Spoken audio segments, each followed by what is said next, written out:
Hey there, it's Krista.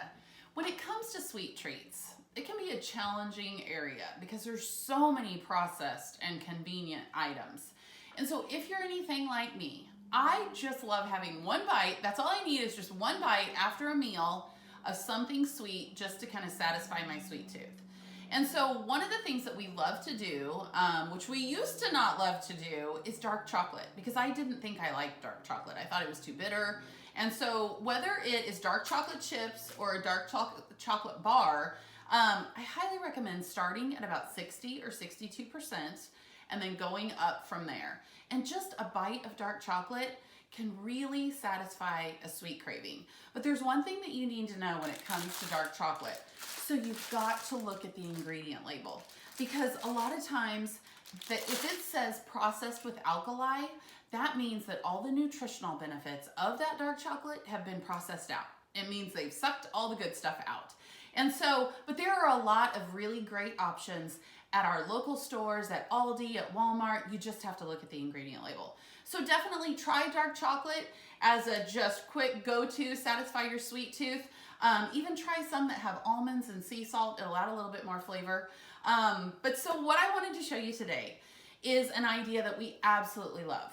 Because one of the things with sweet treats is we love ideas where you can make up a batch of things and then freeze half of it. It lasts longer, it makes it more convenient, and it makes it so you have stuff on hand.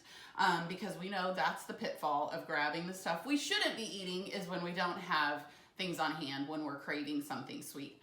So this is actually the chocolate chip banana bread is what we're gonna make. But 90% of the time, we make it into muffins. And so it'll either make a loaf of bread, or it'll make 12 muffins, regular size muffins, or it'll make 24 mini muffins. So totally personal preference. We think it's easier to portion out to do the muffins or the mini muffins, but it's so good. It's not just a sweet treat, it's a great snack. It could be a great breakfast. So I'm gonna show you how easy it is. So everything is gonna get mixed up in the Ninja, or if you have a food processor, that works great too. And the other thing is these are gluten-free. So we're gonna actually make oat flour with rolled oats. So 2 cups of old-fashioned rolled oats. And so we're gonna mix the dry ingredients first in the Ninja, and then we're gonna transfer them to a bowl. So then 1/4 cup of ground flax. Now there's 2 things that I've learned in making this recipe over and over and over again, is that if you have shredded coconut, unsweetened shredded coconut, you can add that at the end. But if you have coconut flakes, now would be the time to add it. You're gonna add 1/4 cup of coconut flakes, because then they'll get all mixed up with everything else, and you won't have, they'll be just finely chopped pieces of coconut. Then we're gonna add 2 teaspoons of baking soda, 2 teaspoons of ground cinnamon, and 1/2 teaspoon of salt. And then we are going to buzz this up into flour.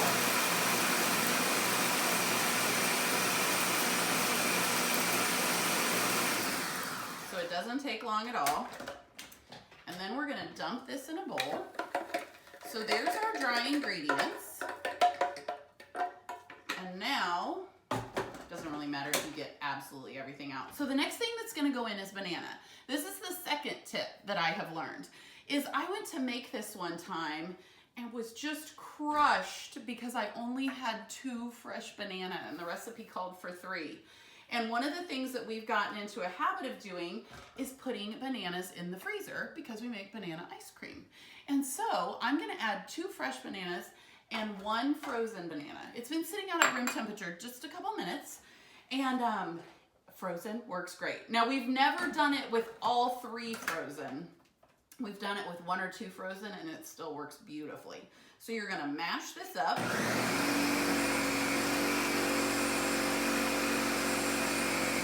For just a few seconds, and then we're gonna add the rest of our wet ingredients. So we're gonna add an egg, and then we're going to add 1/4 cup of oil. So this is vegetable oil, but you could also use 1/4 cup of coconut oil. Just melt it first to make it easier to process up. And then 1/2 cup.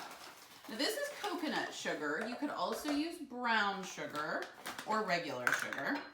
And then we're going to add some vanilla.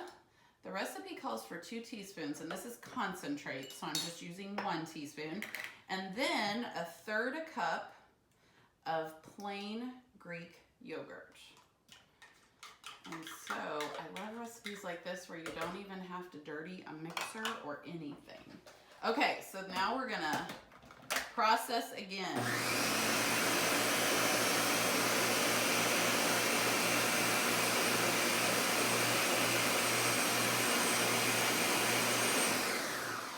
All right, so make sure everything is mixed up. So we are just going to pour it in the bowl with everything else.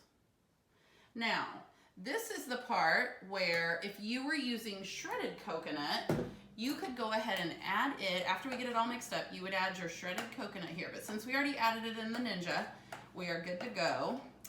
Then we are going to add 1/2 cup of dark chocolate chips.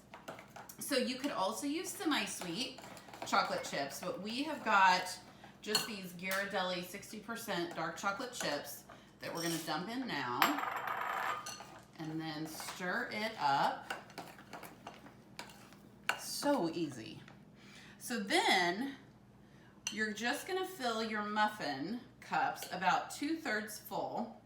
Now, one of the things that you can do is you can now top it with either chunks of dark chocolate, you know, like take your dark chocolate chips and chop them up so you've kind of got them finely chopped just to sprinkle on top.